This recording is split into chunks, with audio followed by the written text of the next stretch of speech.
the Hero 6 had. I find it's getting scuffed up pretty easy, and it's always covered with rims and different things, and, so I don't know what this camera is going to look like.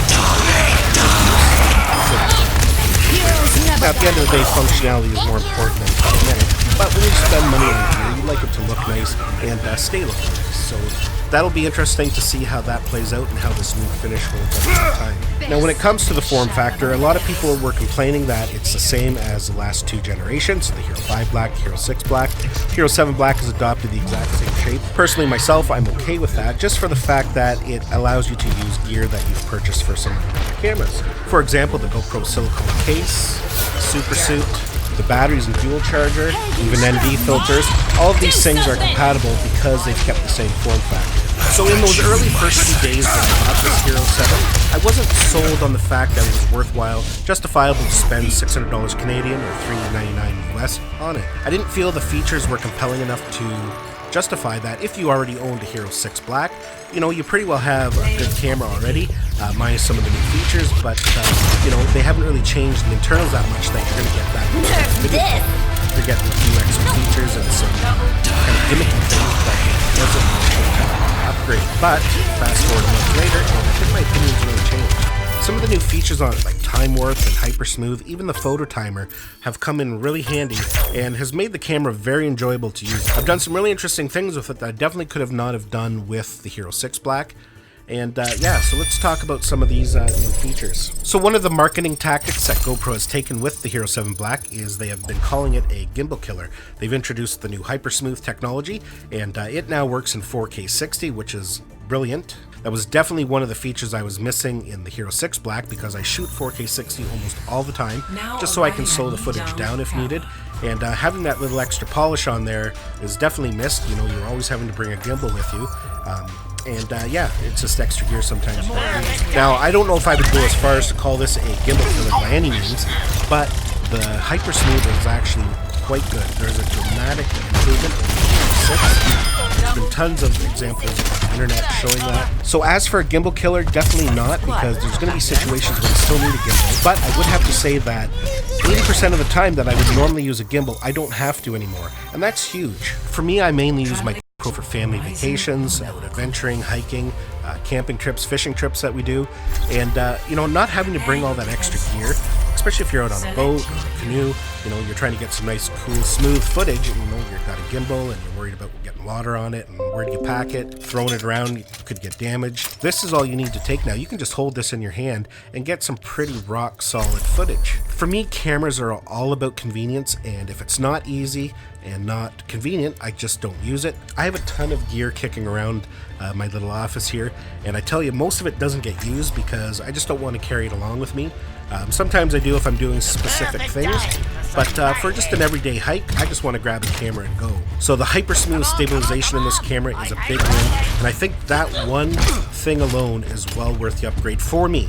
I'm not saying that's for everybody. After playing around with it and seeing what the camera's capable of, it totally changed my mind on what I thought of this camera. So then when we take a look at Time Warp, you can do some really cool things with it. So let's take a quick look at a Time Warp video. Most people call them hyperlapse videos. So on the right hand side is the Hero 7 Black in Time Warp mode, and you can see the video is nice and smooth and looks really good. On the left hand side, I just left it in time-lapse mode, so it's not smoothed out or anything, and you can see quite the difference. Now you could achieve similar results on the Hero 6 Black, but it required downloading all the still images, putting them into the editor, stabilizing everything, and it was a lot of work. The Time Warp feature is just done. Press record, lock or drive or whatever you're doing, and it's done waiting for you as video. Now the only downfall to it is that it is not crystal clear. There can be some distortion, as you can see in that video that I showed you, especially when you're in low light conditions. And in that forest it was kind of dark, you know, so it's not as clear as if you're out on the road or out in the open sun. It will be a lot clearer. The other downfall to it is that it doesn't export as a 4K video. So if you're a person who likes to upload everything in 4K, you're not able to do that with the Time Warp feature yet. Hopefully that will come with a firmware update. Maybe you'll have to wait till next year. So now when it comes to the new menu GoPro has designed, I really like it. Now it did take me a few days to get onto it. I felt it was a little clumsy at first, and that's just because I was used to the old menu. I've been using GoPros for a long time, and especially with the 6 and 5, I did a lot of shooting with them, so I was kind of on the old system. So it does take a bit of time to get used to it, but once you're past that, it's really like how simple it is. Everything's at your fingertips. It's just laid out in a very smart and organized way. I think GoPro did a really good job with that. The other nice thing they did was finally add a photo timer, and for the life of me, I can't understand what took them so long. You just set your timer, press the button, you get a nice little countdown. You also get a countdown on the front screen for selfies. So that's pretty handy. Now when it comes to the new HDR photo on the GoPro Hero 7 Black, I'm kind of torn on the feature on whether I really like it. When it was rumored that it was coming, I was quite excited actually, because I was hoping that it was going to take proper HDR bracketed photos. So when you took a photo, you get 3 bracketed photos, overexposed and underexposed and normally exposed. Now the reason I wanted that is that way I could import them to my computer, put them in my HDR software, and set them and merge them the way I like it. But unfortunately that's not the case. The GoPro does it all by itself. Now I've got some samples here and I'll throw them up on the screen. Now, you know, it does a good job at bringing out the highlights and making sure everything's nicely exposed, but I find sometimes it's almost too much. Now I can't quite put my finger on it. I think it's at the contrast. There's just not enough contrast in some of the photos, not enough depth. It doesn't overdo the HDR look. They're not too oversaturated or anything like that, but I just find some of the photos taken with the HDR feature turned off, the automatic HDR feature, they just look nicer when it's not bracketed. Now that doesn't go for every scenario. There are some photos that I have taken that look much better when HDR is enabled. So yeah, it's just one of those things I think needs a little bit of work yet, and I'm hoping that GoPro changes its mind and will include the bracketed images. It has an option where you can save the original bracketed images. That'd be really handy for people who like to do their own processing in things like Lightroom or Photoshop. When I'm taking HDR photos on a DSLR, I like to use Photomatics to so yeah, I'm really hoping that GoPro introduces that in the firmware update. So another feature that the Hero 7 Black introduced is portrait recording. You can see there that the menu changes. Now, portrait recording is not for everybody, and you know, if you read forums and different things, there's a lot of people that are very against it. But personally myself, I don't use it a lot, but there are those times that I do use it, especially for things like Facebook stories or Instagram stories. That's just kind of the natural flow of it. For YouTube and stuff like that, definitely landscape is better. Even for myself, when I look at my YouTube analytics, about 70% of my traffic comes from mobile. And I think that's the whole point with portrait and Instagram and those kind of things. It's just a more natural way to view video because people are scrolling. They don't tend to turn their phones too much, and then you end up with small little videos. So shooting in portrait mode does have its advantages and its place. Again, not for everybody, and it's something that you won't use very often. But it's definitely nice that they have included it for those who do want it. Now, they've also made some changes to the audio. I don't really know the technical details of what they've done, but apparently they've re-engineered a few things, and it has helped quite a bit. I've done some tests and it is noticeably different. You lose that kind of muffled effect in certain situations. And that's really good, especially for those people who use their GoPro for vlogging. Now you don't always have to bring along a separate audio recorder to capture the audio. The audio that you can capture on the GoPro is pretty decent and definitely usable. So we're nearing the end of my video, just a couple last little bits of information. Of course, they included live streaming with the Hero 7 Black. I haven't really tested that yet. That's something I don't really do, so I'm not really going to make any comment on that. There are tons of videos on YouTube already going over the live streaming. The other nice thing that they did do, and I'm really glad they did, is that they made it compatible with the Karma Grip and the Karma Drone. There are still people that use the Karma Drone. It wasn't the perfect drone by any means, but it's a good drone, and I still enjoy flying it. I'm near the left. But you know, the Karma Drone was fun to fly, and it could produce some really good results. I'll just throw a quick clip up on the screen here. This is my maiden flight, the Hero 7 Black. I'm starting the payload. Let's keep it moving. Double kill on schedule. Thank you.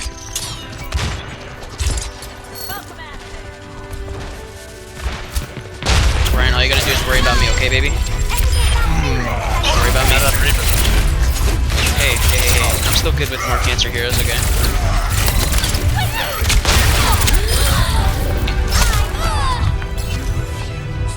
Look at that shield go down, dude.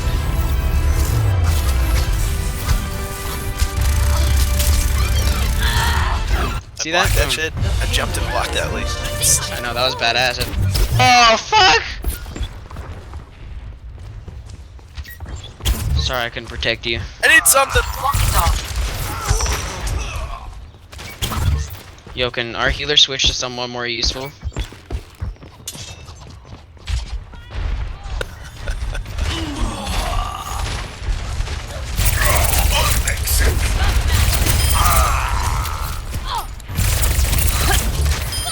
Don't worry.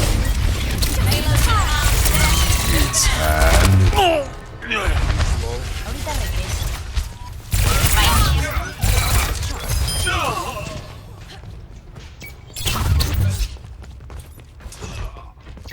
Okay.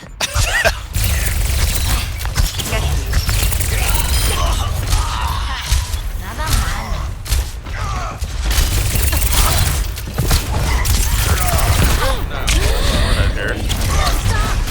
It's a tight fit, but we manage. Into the iris. He's gonna shatter. وريهم قوتك. Watch it.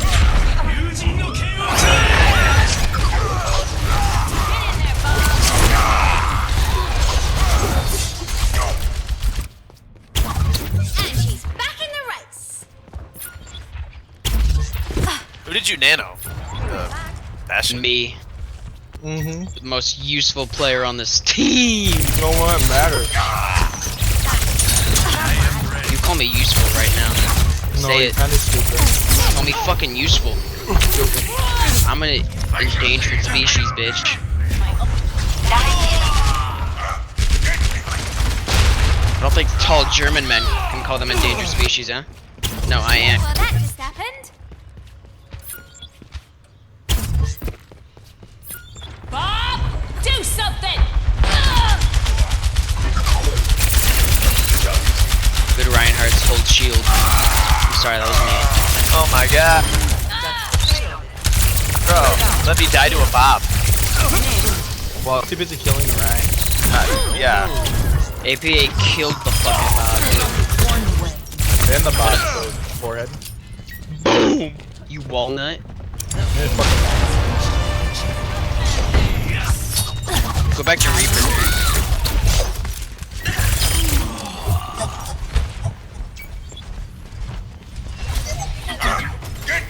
They'll never expect the Spanish. Credit I know.